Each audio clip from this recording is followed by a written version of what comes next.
Karachi deputy commissioner district west के दफ्तर में एडिशनल डिप्टी कमिश्नर की ज़ेर सदारत बैनुल मज़ाहिब हम आहंगी के हवाले से एक अहम इजलास मुनक्किद हुआ। इजलास में ज़िला वेस्ट में बैनुल मज़ाहिब हम आहंगी, मजहबी रवादारी और बाहमी एहतराम के फ़रोग़ के हवाले से तफसीली तबादला ख्याल किया गया।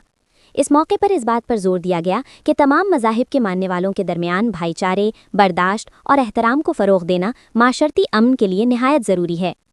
टाउन चेयरमैन मोमिन आबाद टाउन मलिक आरिफ आवान ने गुफ्तगू करते हुए कहा कि पाकिस्तान एक पुरअमन और कसीरुल मज़ाहिब माशरा है, जहां तमाम मज़ाहिब के मानने वालों को मुकम्मल मजहबी आज़ादी हासिल है। उन्होंने कहा कि मोमिन आबाद टाउन में हमेशा से मजहबी हम आहंगी और भाईचारे की फ़िज़ा कायम रही है और टाउन इंतज़ामिया इस रिवायत को मज़ीद मजबूत बनाने के लिए अपना किरदार अदा करती रहेगी। उन्होंने मज़ीद कहा कि माशरे में अमन, मोहब्बत, बर्दाश्त और रवादारी को फ़रोग़ देना हम सब की मुश्तरका ज़िम्मेदारी है और इस सिलसिले में उलमाए कराम, मजहबी रहनुमाओं और समाजी शख्सियात का किरदार इंतहाई अहमियत का हामिल है। इजलास में इस अज़्म का आदा किया गया कि ज़िला वेस्ट में अमन व अमान की फ़िज़ा बरकरार रखने और बैनुल मज़ाहिब हम आहंगी को फ़रोग़ देने के लिए तमाम इदारे, मजहबी रहनुमा और समाजी शख्सियात बाहमी ताउन के साथ अपना किरदार अदा करेंगे।